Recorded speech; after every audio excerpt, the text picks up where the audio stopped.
What it is, Daniacs. We are here with the Witch Doctor and the Gnostic Informant. And I think this is the first time Gnostic Informant has come on Witch Doctor's channel, which is awesome. And I was just watching through it, and I wanted to jump in on this one little part right here because Gnostic Informant taught me something. The difference between monotheism and monism, or monism. To know, like they have to know the basics of what Plato's dialogues, and right. Socrates is the main character, and not just in Plato, but also in like Euripides and stuff. So they know like the basics. They know like when Socrates lived, but like most classicists, they don't know. They can't tell you the definition of Platonism. They're not gonna. They're like, I don't fucking know. They don't know monism. Some of them don't even. I mean, I've said this. I've criticized Amon for this. I don't think he understands what monism means. He thinks monism is monotheism. It's not the same thing. Most of the pagan philosophers, most of the pagans were monist. Galen was a monist. Right. Aristotle was a monist. Most of these, Plutarch, the great Plutarch, is a monist. I did not know this. They all believe that the cosmos comes from one source. That's what monism means. It means it's basically more about nature than about gods. Right. Like a law. The cosmos all came from one source. Some people call it the one, the good one, the all, whatever. But the all is the one is the all. And people are like, that's Three Musketeers shit, but that is a saying that was popularized by the Three Musketeers, but that doesn't mean that's where it originated. And I apologize for my technical difficulties. It's just the shit I gotta deal with to make a fucking video whenever I react to something. It's fucking annoying as shit, honestly, but a year later, still rolling with it.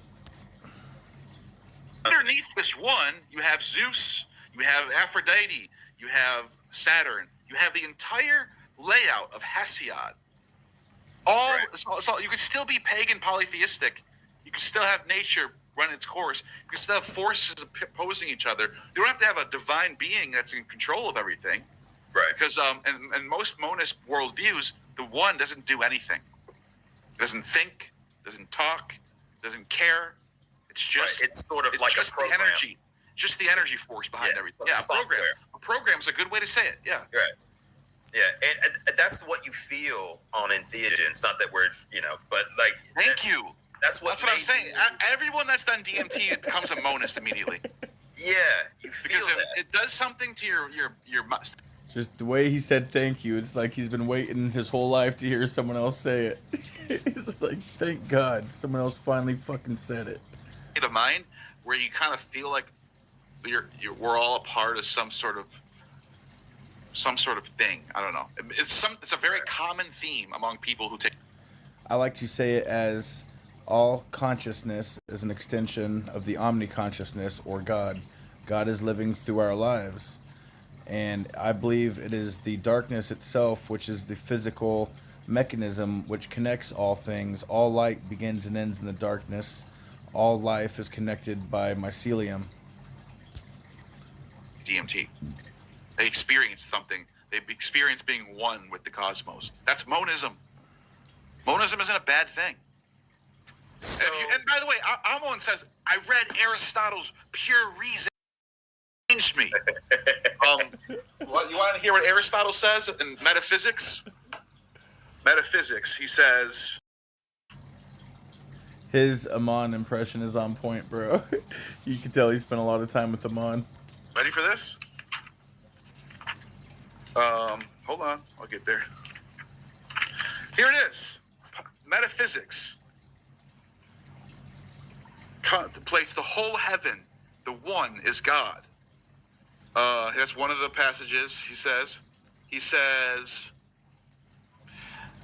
the Pythagoreans. He says by his divergence, Plato's divergence from the Pythagoreans, and making the monad, the numbers separate from things in its introduction of forms were due definitory formula, making the other entity besides the one a dyad.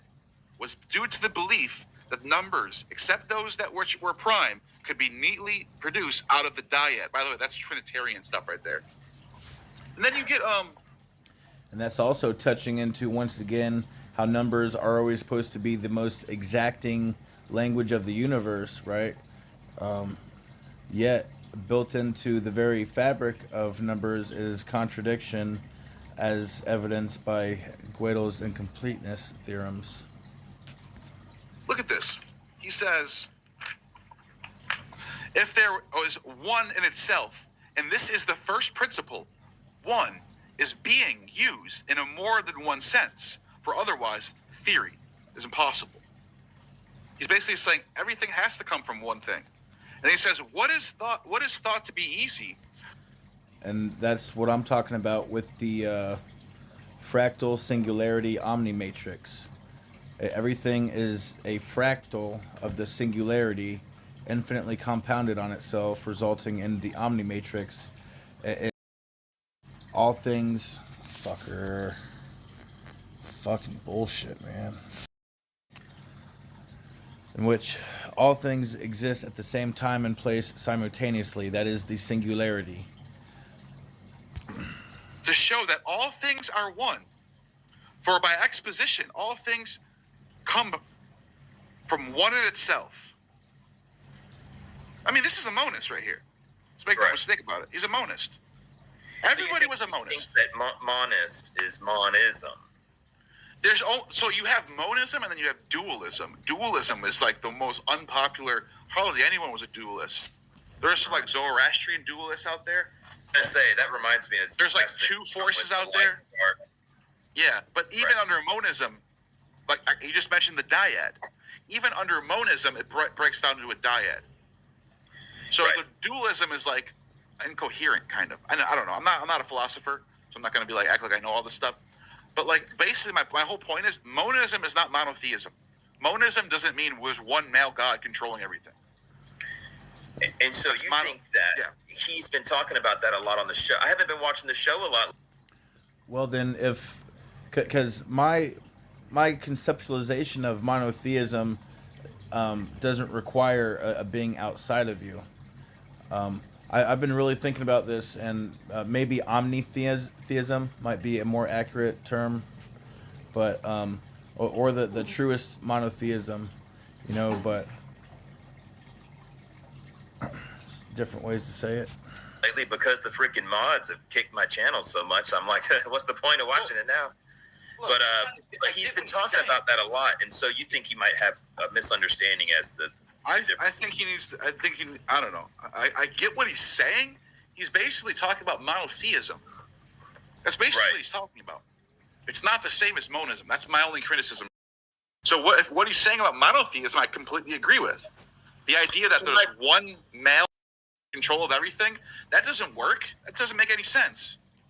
And I don't think that right there is the only framework for monotheism. That is an example of how followers of Abraham have hijacked true monotheism. Okay? Because there's definitely a version of monotheism in which it is not a being that is outside of you, but it is the being within you that is your own consciousness, your own individuality, that connects you to the omni-consciousness and the omni-individuality of the one true creator. There is definitely ways to believe in the one true creator that are not dominated by the broken theology of Abraham. It causes so many problems, and then you have to get rid of the divine feminine. You have to get rid of Aphrodite. You have to get rid of the Great Mother. You have to make all this stuff heretical. But monism doesn't call for the removal of the Great Mother. Never does it. There's no monism that does that. And that's where I wanted some Christians to understand. Just as I made this page, I was trying to, in a way. So I was writing a book where it was sort of an alternate timeline book, and this Roman soldier meets Jesus. So I needed to find out what entheogens were being used back then specifically, because there's not a lot of information on that. And that's where I discovered even his channel at all. Yeah. And so, granted, in the midst of discovering the stuff that he said on Danny Jones's podcast, I went, holy shit, hold on, I got to write a different book real quick because I have to explain this before I put something like this in my other book. So I needed to have something because I was going to get an immediate pushback, right? So I had to have like ammunition in another book called Witch Doctor Christianity, where I just talk about the magic wand and the drugs and stuff.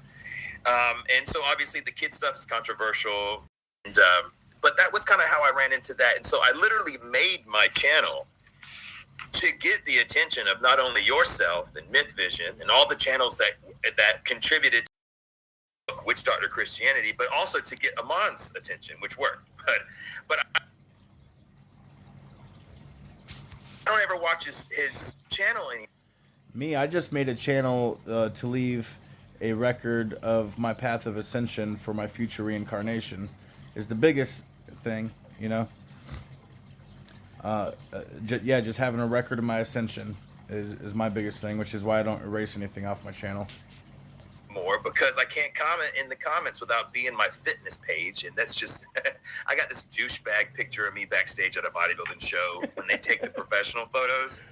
So it's just such douchebaggery that I don't even want to be on that thing in the comments on a show about, you know, ancient Greek language and religion and stuff. But so after the Pentecostal church, you started this channel 4 years ago. Now, you had experiences, and like Jord was asking with our super chat, your first experiences with entheogens were mushroom picking in high school. And then, of course, you had your own.